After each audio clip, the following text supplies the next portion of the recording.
características de um coração quebrantado. Esse salmo, o salmo de número 51, é o salmo que Davi escreveu depois que ele foi confrontado pelo profeta Natã, devido ao evento do pecado de adultério que ele cometera com Batseba. E quem já leu a passagem de 2 Samuel, capítulo 11, sabe que nesse texto e nesse contexto, Davi estava no lugar errado, na hora errada. E quando a gente está no lugar errado e na hora errada, possivelmente cometeremos coisas, atos errados. Quando Davi deveria estar na guerra, Davi estava em casa. E quando Davi deveria estar adorando, Davi estava olhando. E ele viu Batseba, enamorou-se de Batseba. Enamorar-se no sentido carnal. Não era amor, era instinto. Era o desejo carnal dele. E ele comete adultério com Batseba. Sabe-se 30 dias depois, Batseba manda avisá-lo que está grávida. Só que Urias, o esposo de Batseba, estava na guerra. Como é que Batseba estaria grávida se o seu esposo estava na guerra?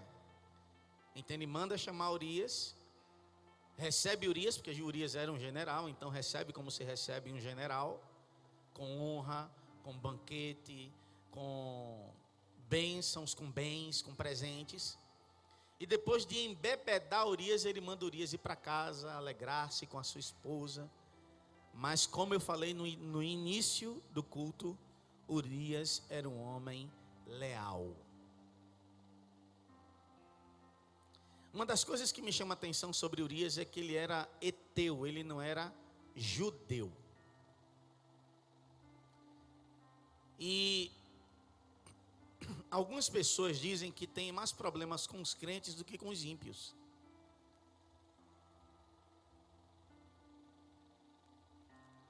E é interessante porque a gente temos visto mais problemas com os crentes do que com os ímpios. Pare para pensar, depois que você se converteu, você teve mais problema com crente ou com ímpio?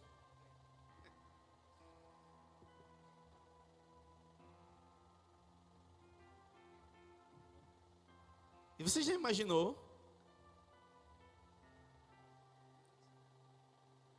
termos mais problemas com os crentes do que com os ímpios?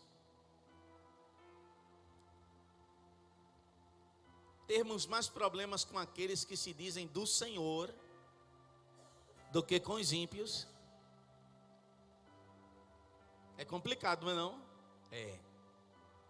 É porque estes crentes não estão andando na palavra. É porque nunca nasceram de novo, não foram transformados. Então, eles são criadores de problemas. Eles não mudaram. E pense, Urias era heteu, não era judeu. E por incrível que pareça, Urias heteu, que não era judeu, era gentil, não criou problema para Davi. Davi, judeu, chamado por Deus, foi quem criou problemas para Urias. Foi o autor intelectual do assassinato de Urias. E por fim, Davi pagou um alto preço que eu não aconselho você pagar. Não pague preço. E este salmo Davi escreve porque Deus não vai deixar o nosso pecado impune. Deus não vai ficar sem nos corrigir. E a Bíblia diz que Ele corrige aos seus filhos como um pai corrige ao filho. Então Deus envia o profeta Natã e confronta Davi, o rei Davi, com uma parábola. E um homem rico recebeu um viajante e o hospedou na sua casa. e para oferecer ao viajante um banquete, não tirou do seu rebanho a ovelhinha. Foi na casa do homem pobre e pegou a única ovelha que o homem pobre tinha. A pergunta de Deus para Davi foi: o que deve acontecer com este homem rico? Davi, um instinto de justiça imediato: deve morrer. Assim somos nós, não? Por isso que a Bíblia diz em Tiago que nós não somos juízes. Você não tem autorização e nenhuma condição de julgar ninguém. Davi disse: tem que morrer. Eu não queria estar na pele de Davi naquele dia, quando o profeta disse: o homem é você. Que vergonha. Que vergonha. E Deus fala: olha, se você me pedisse todas as mulheres virgens do reino, eu daria a você. Se você me pedisse toda a riqueza, eu daria a você. Se você me pedisse a cabeça de todos os seus inimigos, eu daria a você. Mas a mulher de Urias eu não dei a você. E você pecou contra um homem leal, um homem reto, um homem fiel. E Davi sabia, após a palavra do profeta Natã, porque parece que Davi pecou e esqueceu. Assim somos nós pecamos e esquecemos. Não é uma questão de que venha a consequência. É uma questão de que a gente tem que tratar o pecado, porque nós não podemos deixar o pecado nos perseguir. E pecado nós confessamos a Deus, nós não confessamos aos homens. E temos que ser rápidos, porque nós não podemos permitir que o pecado ganhe campo, ganhe tempo. Não podemos dar tempo ao pecado. Pecou, confessa logo. E faz como Jesus falou para a mulher adúltera em João capítulo 8: vai e não peques mais. Deus não vai suportar o pecado. O Espírito Santo, ele não vai suportar por muito tempo o pecado. Se quando eu leio a palavra, nesse tratamento de Deus com Davi, Deus esperou. Então, você pode ver um tempo. Há um tempo em que Deus vai esperar. Que o quê? Que você se arrependa. Diga para o seu irmão: há um tempo. Diga para o seu irmão: não sei quanto tempo, mas Deus vai esperar. Se um dia você errar, se um dia você pecar, Deus vai esperar que você se arrependa. Continuando a leitura da vida de Davi, você vai perceber que a espera não foi atendida, porque Davi não foi a Deus. Davi recebeu Batseba. Então Davi, além de adulterar a primeira vez, agora estava adulterando outra vez. Recebe Batseba, e Davi não vai a Deus para se arrepender. E aí provocou o quê? Que Deus viesse a ele. E olha, irmãos, eu quero dizer uma coisa a vocês: não sejamos tão corajosos ao ponto de provocarmos que Deus venha a nós. Porque com Davi, Deus enviou o profeta e provou 2 anos. Olha, Davi morou 14 anos no deserto para ser rei. E morou 2 anos no deserto para ser provado. Corrigido. Provado não, perdão. Corrigido. Os 2 anos do deserto de Davi não foram provas, foi correção. Então nós precisamos aprender o que é prova e o que é correção. A correção vem quando pecamos. A prova vem quando você obedece. Em obediência é prova. Em pecado é correção. Então Davi, confrontado pelo profeta Natã, passa aquele tempo em que Absalão assume o reino e tem núpcias com as suas concubinas. E Deus disse: na praça de Jerusalém você será humilhado. Você fez as ocultas, eu farei em público. Espera aí, deixa eu lhe dizer um negócio aqui. Foi Deus, não foi o diabo. Porque nós temos o costume de dizer que estamos passando por certas dificuldades porque foi o diabo. Eu vinha meditando exatamente na palavra, vindo no carro ainda meditando. Eu disse: mas rapaz, olha, o diabo não tem poder para nada. O diabo, ele está debaixo da autoridade de Deus. Há um limite. O diabo só vai onde Deus permite. O nosso Deus é soberano. E que as provações são permissões.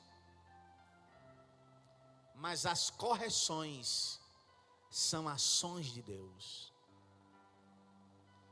O agente da prova é o diabo por permissão. O agente da correção é Deus. Abrindo parênteses, você está sendo corrigido ou provado? Isso é muito importante você discernir isso. Você está sendo corrigido, houve um erro e você está sendo corrigido, ou você caminha em obediência e está sendo provado. Fechando parênteses. Então, quando o profeta Natã corrige Davi, Davi escreve este salmo. E nesse versículo, eu quero me ater apenas a ele. Davi disse: os sacrifícios que agradam a Deus são um espírito quebrantado, um coração quebrantado e contrito. Ó Deus, não desprezarás. O seu maior problema, o meu maior problema é quando a gente endurece o coração. Ei, músicos, o maior problema é endurecer o coração. O coração endurecido é atrair o tratamento de Deus. Existe uma certa na vida: a todo soberbo Deus o abaterá. E se você entrou no contexto de andar com Deus, prepare-se, Deus o abaterá. Se você tem um coração duro para perdoar, Deus irá te abater. Se você tem um coração duro para semear, Deus irá te abater. Se você tem um coração duro para obedecer, Deus irá te abater. O que ele busca é um relacionamento com ele. O que ele busca um coração quebrantado, contrito. 2 anos de deserto, Davi, por causa do seu pecado. E Davi não morreu. Saul pecou 2 vezes, lhe tirou o reino, o Espírito Santo saiu da vida de Saul, veio um espírito para atormentá-lo, e Saul cometeu suicídio. Porque quando o profeta Samuel confrontou Saul, ele disse: eu obedeci quando tinha desobedecido. Quando o profeta Natã confrontou Davi, Davi disse: eu pequei. Olha a diferença. É isso que o Espírito Santo quer encontrar em mim e em você. Um coração quebrantado. Então, quais as características de um coração quebrantado? Primeira, todo coração quebrantado e contrito é um coração humilde. Eu acredito que a igreja do Senhor, ela não descobriu o que significa humildade. Porque a descoberta do que é humildade é para quem anda em vida profunda com o Espírito Santo. A descoberta do que é humildade vem depois de um tempo de muita prova. A igreja precisa descobrir o que é humildade. Nós estamos acostumados a considerar a humildade como falta, ausência de coisas. E nós temos pena às vezes de alguém que é orgulhoso não tendo nada. Quantas pessoas pobres que você conhece que não tem nada na vida e é cheia de orgulho?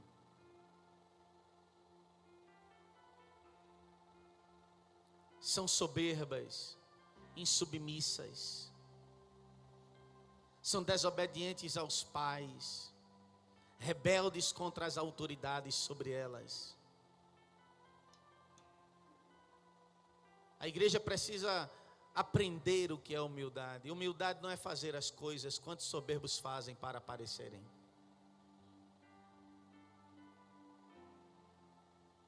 O que é humildade? No âmbito da vida humana, humildade é uma dependência interior de Deus. Humildade é uma dependência interior de Deus. Aí está a perfeita fé.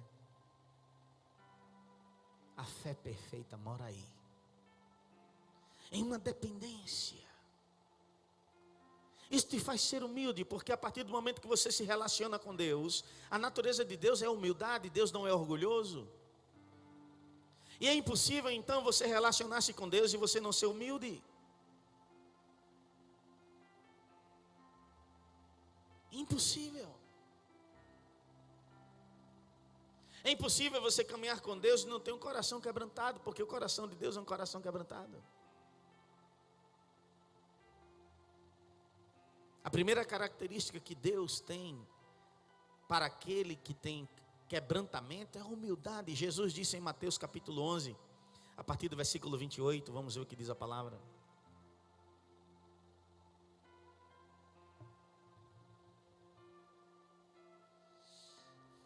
Mateus 11, 28. Leiam para mim todos juntos.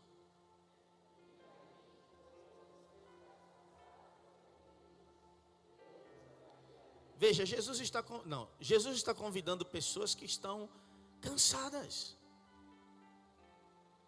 Pessoas oprimidas. Irmãos, quantas pessoas oprimidas que eu conheço que não estão indo a Jesus. Quantas pessoas oprimidas que você conhece e não estão indo a Jesus. E por que não estão indo? Porque são orgulhosas. Ir a Ele vai exigir quebrantamento. Versículo 29. Leiam para mim.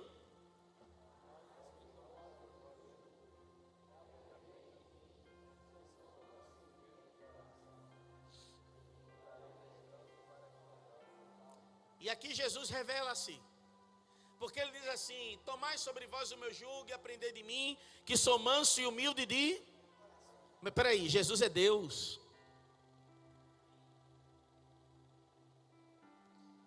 Ele está falando da natureza de Deus.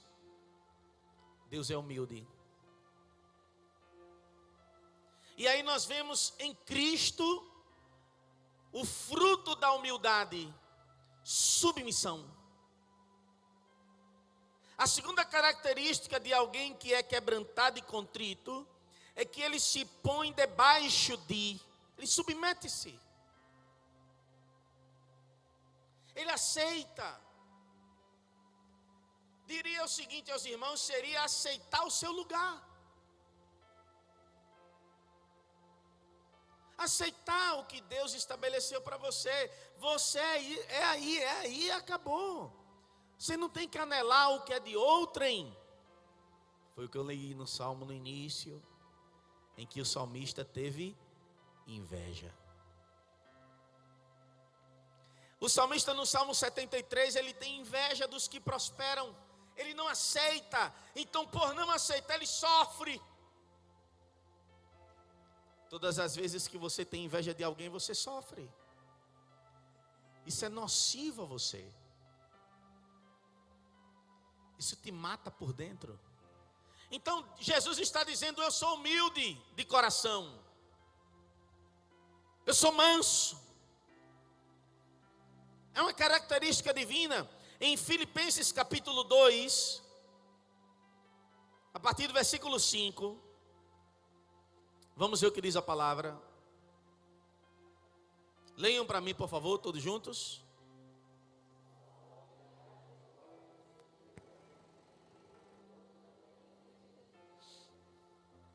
Versículo 6.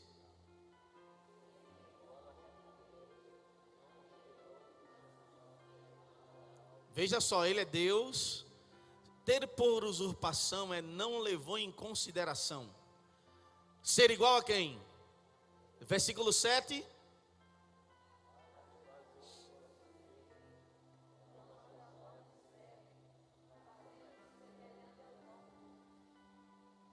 Verso 8.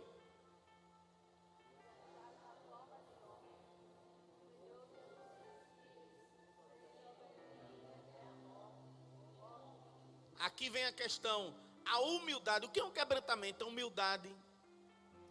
Primeira característica de um coração quebrantado é humilde. Segunda característica de um coração quebrantado, submisso. Deus não rejeita quem a Ele submete-se. Está ouvindo não? Diga para o seu irmão: Deus não rejeita quem a Ele submete-se. Vejam só, vamos separar submissão de obediência. Por quê? Muitos obedecem regras. São retos, são pessoas justas por obedecerem regras. Nada mancha sua conduta. Nada. Porque obedecem regras. Mas não são submissos.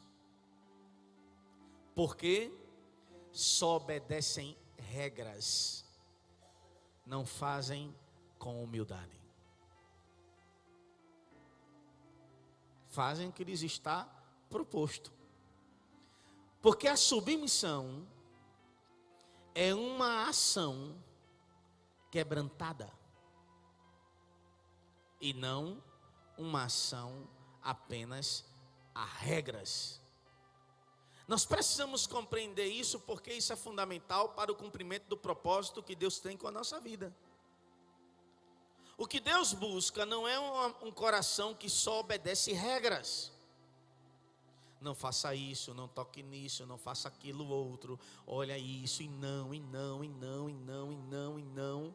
E já está provado pela psicologia que para você motivar alguém, o não priva.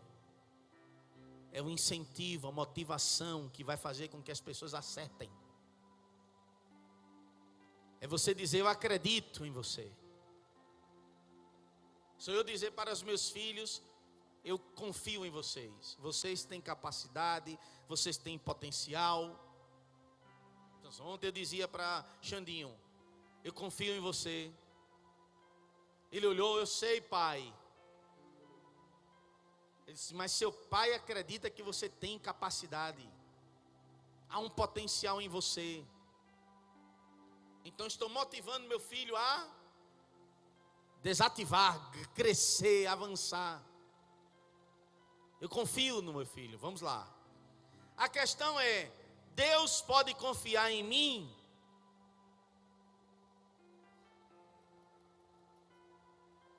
Deus confiará naquele que tem um coração quebrantado e contrito. Isaías capítulo 66.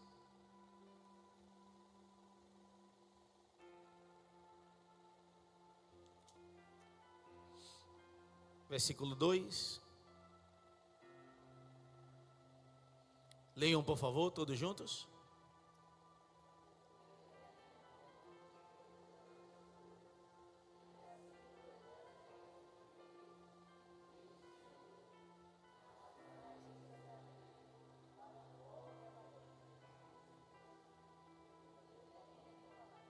Glória. O Espírito Santo está dizendo: para este olharei. Diga para mim quem é. Leiam. O Senhor está dizendo: para este olharei. Quem é, irmãos? É porque a palavra pobre para a gente soa ruim. Soa alguém que não tem as coisas. É pobre de espírito, irmão, não é de dinheiro, não. Essa pobreza espiritual que está aí é quebrantamento, é contrição. O Senhor está dizendo: eu vou olhar para você quando seu coração estiver quebrantado, quando você tiver um coração contrito, quando você tiver um coração humilhado, quando você reconhecer que não pode nada. Por isso que a Bíblia diz: humilhai-vos debaixo da potente mão de Deus, para que a seu tempo Deus vos exalte. Então, primeira característica de um coração quebrantado: humildade. Segunda característica de um coração quebrantado: submissão. Alguém que faz por amor, é além da obediência. Alguém que faz obediência, alguém que só obedece regras, e seu coração não está aí, não há submissão nele ou nela. Não há honra. Não há entrega. O Espírito Santo procura pessoas com coração de honra, de submissão. Pessoas que dizem: eu te honrarei, farei o que tu queres, o que te apraz. Pessoas que dizem: a minha decisão é: eu te honrarei. Amém? Terceira característica de um coração quebrantado e contrito. Digam comigo: um coração adorador. Vamos ver João capítulo 4.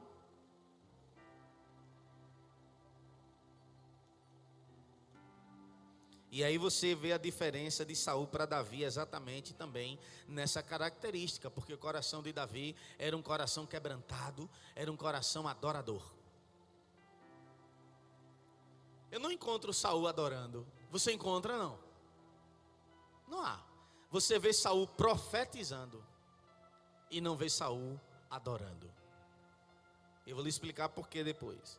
Vamos ver João 4, versículo 24.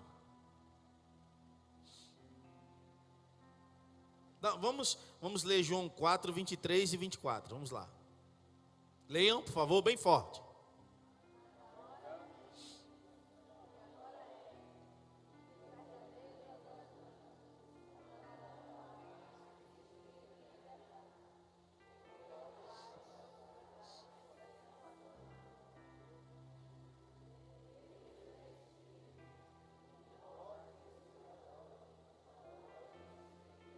Amém. Então vamos ver aqui a característica de um verdadeiro adorador, porque é isso que o Espírito Santo está procurando. Eu estou mostrando as características de um coração quebrantado: humildade, submissão, além da obediência. Não é obedecer regras, é fazer com amor, dedicação. Mas aí vem a terceira característica, que é adorador. Alguém com coração quebrantado e contrito é alguém que adora. E sabe, amados, nós temos que aprender o que é adoração. E eu mesmo passei muito tempo pensando que seria essa adoração, que se até que um dia o Espírito Santo me ministrou isso. O que é adorar? Quando para nós a adoração ela está ligada à música, está ligada ao toque, está ligada ao instrumento. A adoração é amar,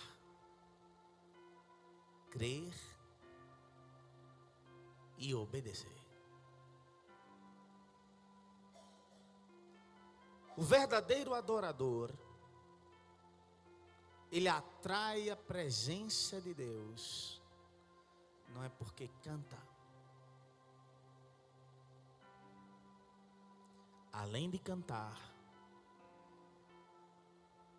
as palavras que saem dos seus lábios é a expressão do seu coração. Ele ama. Há um coração quebrantado e contrito, há um coração que ama. Você o ama. Porque esse amor fará com que você seja leal, fiel. Muitos falam em fidelidade, em lealdade, mas sejamos coerentes. Não podemos falar de lealdade e fidelidade sem falar sobre amor. Porque onde não há amor, não há fidelidade, não há lealdade. Onde não há amor, há quebras.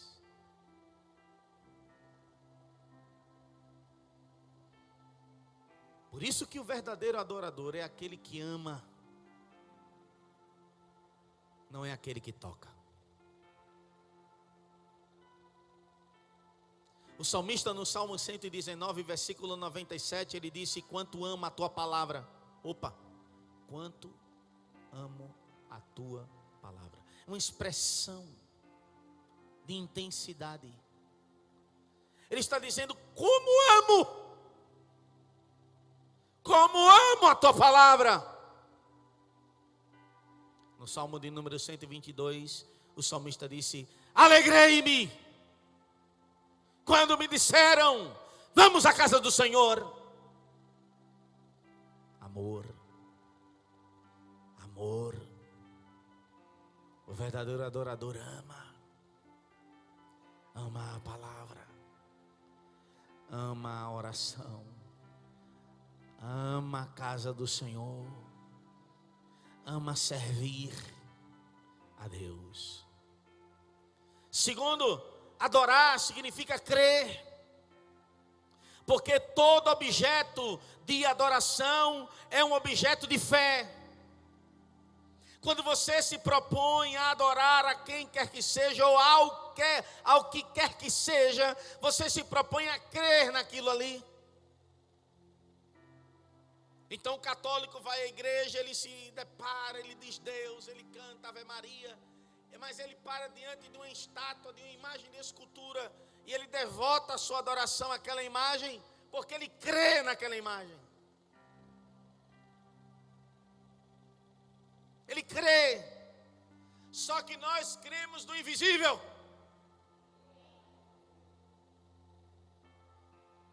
Não podemos ver, não podemos tocar,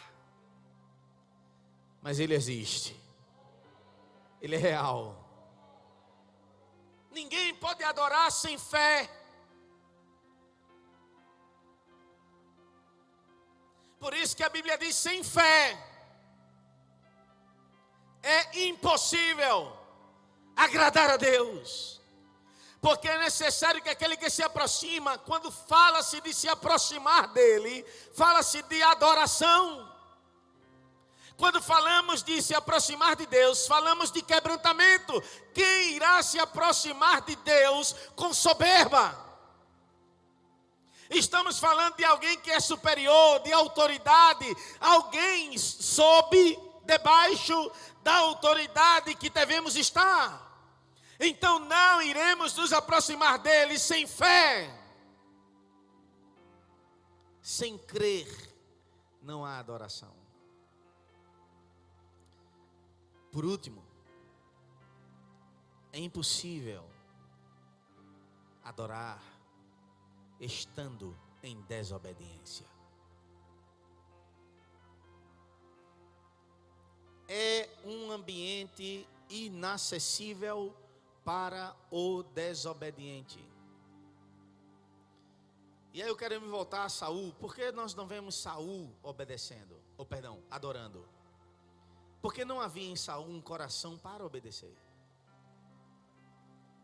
Das duas vezes em que Deus o confronta com obediência e exige dele obediência, ele falha. No início do seu ofício de rei, você o encontra ungido. O profeta Samuel derrama sobre ele o azeite. No início do seu ofício de rei, você o encontra profetizando. Mas você não o encontra adorando. Porque adorar não tem a ver com tocar. O adorar está além do cantar. Se você não é obediente, você não é um adorador. É um empurrão que o Espírito Santo quer te dar nesta manhã. Um empurrão para uma intimidade mais profunda. Porque descobri algo.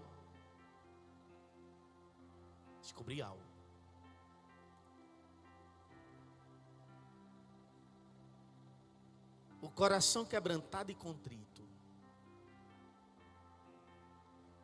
ele só se satisfaz quando encontra-se com Deus. Quando ele tem um encontro. Quando ele tem um encontro com Deus. Ele se sente saciado.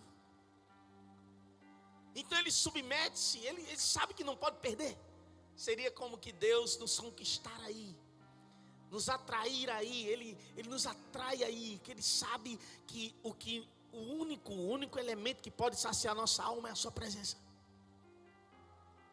Então enquanto não houver esse encontro, não seremos verdadeiros adoradores.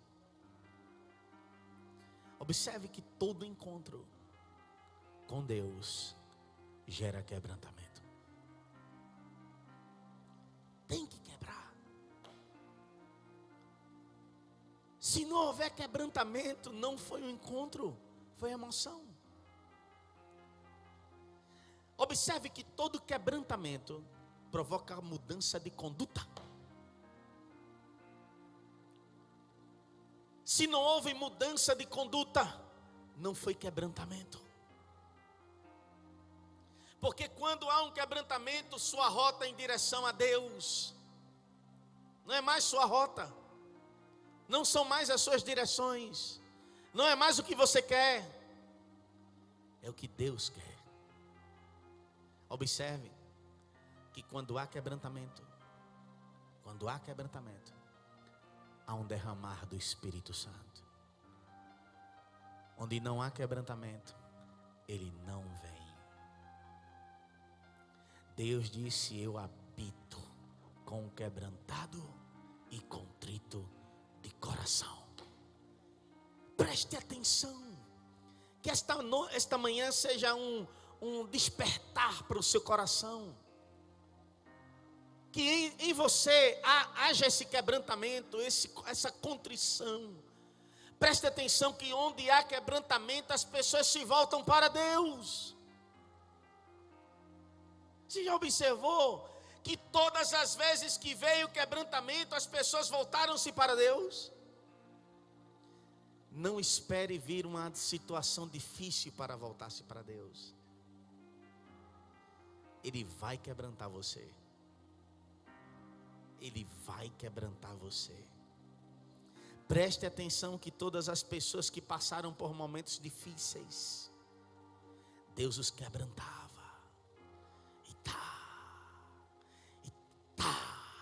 E eles tiveram que voltar-se para Deus.